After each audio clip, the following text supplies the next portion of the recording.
So hello, my good people. It has been a minute since I have been on, and I have come on today just to finish up the story that I'd started. It's kind of like the chronicles of Bridget's life, chronicles of a strong Black woman. Could be all those things, but you know, this channel is called It's Your Time, and some of these stories I'm going to be sharing with you are pieces of the journey of me coming to a place of knowing that it's my time.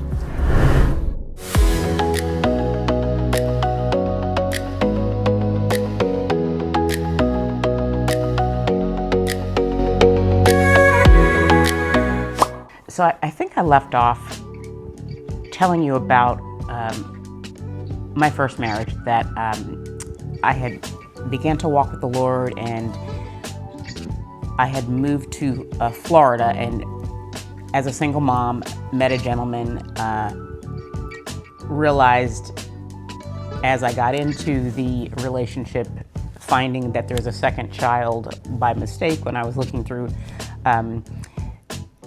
our clothes to get our clothes clean for the season, and I found a tax return with another child's name on it, and he admittedly told me after that that he didn't tell me about it when we were dating, because I had shared with him that I didn't have a lot of respect for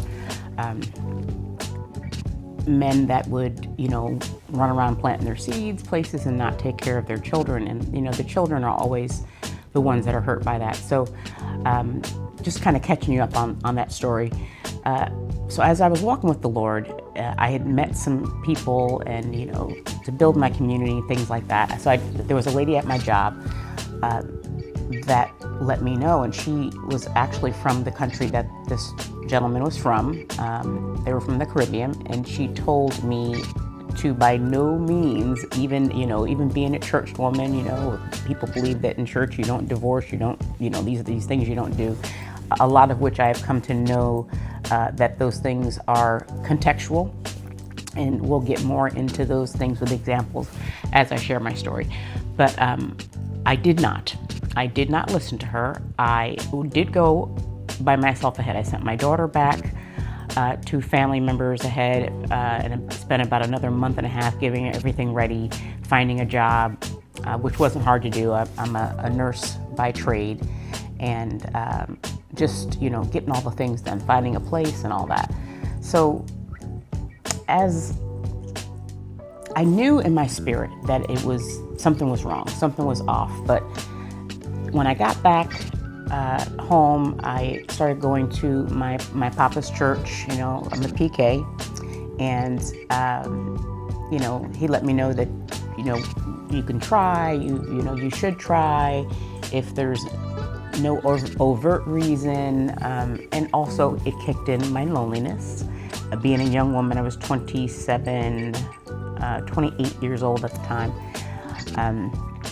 You know, had gotten used to having a man around, had gotten used to, you know, the sexual, the physical things, but also, you know, wanting to make a life for my daughter. I did not marry her dad, but not for anything other than I wasn't ready at the time, but I wanted to live a right life. I wanted to live a right life for God and for my child, to show her that things could be done differently. Well, fast forward, we get back home, and he finds a job. I had put him through trucking school, paid for that, working extra hours, you know, because as a nurse, it's always easy to get, you know, second jobs, extra money, and I'm a do it person. I'm going to get it done. Either, you know, we're not going to sit around and talk about it and play about it and think about it. We're going to do it.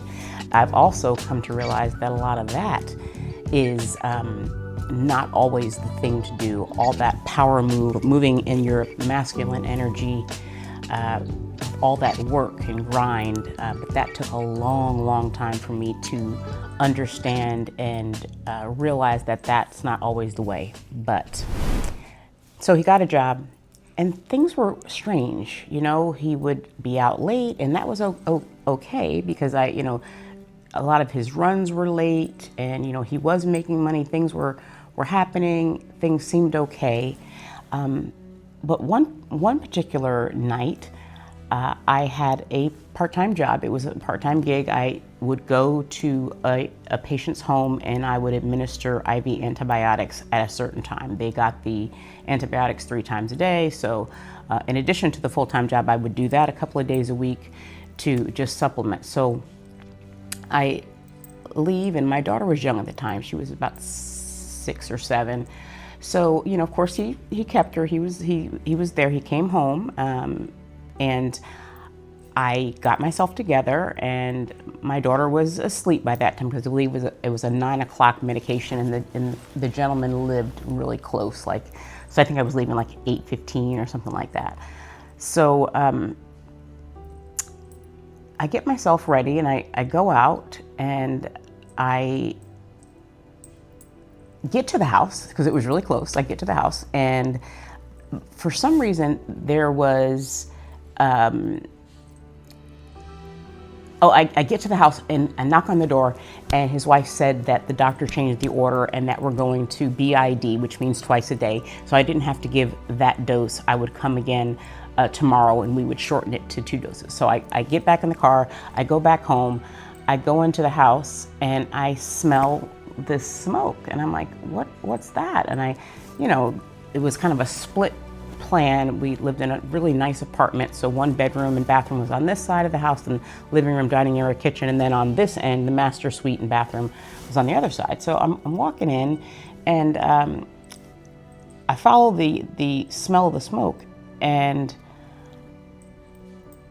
I guess, the door was locked. My bedroom door was locked. I'm like, why would the door be locked? I go to open the door. I could see the door being closed. Maybe, because the bathroom door, it had a door on it as well, but I could see him closing the door just in case my baby got up and wanted to look for me or look for us or whatever. So I try to open the door and I'm like, what's going on? I was like, hey, Michael, what's happening? Why is the door locked? He was like,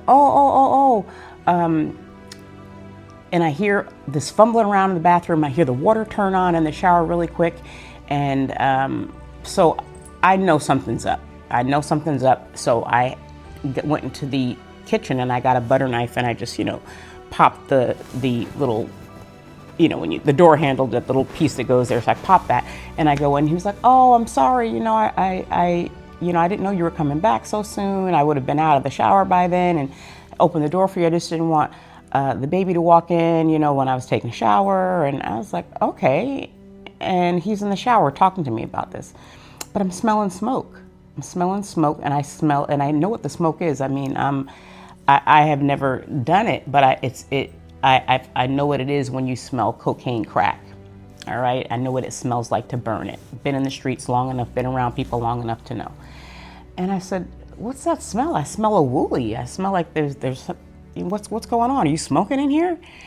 No, I wouldn't. What? I didn't do. I haven't been smoking. I stopped. I'm not even smoking weed anymore. I'm not doing this. And so I looked around, and in the toilet was a bud. Like when you put out your cigarette and you throw it in the toilet. So I guess when it flushed, it didn't go all the way down. And so I said to him, I said, okay, so then there was somebody in our bathroom smoking a wooly, and I think that you need to get out of the shower and take care of the situation because somebody's been in our house, because somebody's been smoking in the bathroom. Here it is right here in the toilet. So, God let me know. He let me know, and that was pretty soon after he got there, that this wasn't where I was supposed to be. That it was time to go. I didn't have to finish this out. I didn't have to try to make this work. When people have growth and they're on journeys to make their life better, they need to be active in that growth in order for you to be able to help them. I mean, it's their journey, it's their growth. So he had a problem with the weed smoking. I didn't really know at that time that it was that big of a problem, but I knew it was too much. He was smoking too much. So instead of getting to the root of why he smoked the weed, he just picked up another habit. And this kind of fit in with what his life needed now, was to be higher and not a low high, but a high to keep him, moving and up late and, for this driving. Needless to say, within 3 months, he lost the job. He had like 3 accidents. So he was smoking probably during the time that he was working. So I share all that to share and say that if there are things happening in your life and the writing's on the wall, you don't need 10 to 15 lessons to say, it's enough. I've had enough. It's oftentimes better to go early than to wait late. Another piece of that story before we end, I didn't listen to that advice in my head. I was like, oh, I'm gonna try, So he left. Lots of things happened. He left. I wasn't gonna deal with a person bringing drugs in the house around my child. I wasn't gonna deal with that. I did go to see him one particular night when we were separated. He was living someplace else. Trying to see if somehow it could work, if there was some growth. And of course, married people, young people, what do? You want to be intimate. And that was probably a reason that I went to, Again, sometimes that itch will kind of hold you. It will tie you to people and to things that are not good for you. But again, God works all things out for the good, because when I was there and we were together and getting, trying to be together and enjoy one another, right after, like normal pillow talk lasts a little while.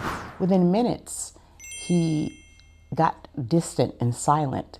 And he said, if I tell you something, will you get mad? And I said, no, I won't. At this point, I'm open to whatever, and I'm ready for whatever, because we're already not together. So, whatever I need to know, I need to know. He told me that I want you to leave. I have something that I need to do, and I just need to be by myself to do it. I was like, okay, all right. Part of me thought could be someone else. I didn't know what the deal was. Come to find out, he did tell me later on that the drugs were calling him. He had me leave, and he went out and copped more drugs, smoked more crack, and that was really the beginning of his end. I had not. I remember. I think that was probably one of the last times I saw him. He never got a job. I don't believe after that. The place that he was living was a friend of my papa's, and they told me that he moved out. And the last time anyone saw him, he was riding a bike down Broadway, and that was the last that I saw of that man. Now, I could have listened to people. God sent people. God sent the check in my spirit, but I had to know for myself, and I had to go through that process to know that it's not the rules that you need to keep. When you have done something and you need to redo, you need to revisit that. You need to walk in a different direction, change direction, divert, abort.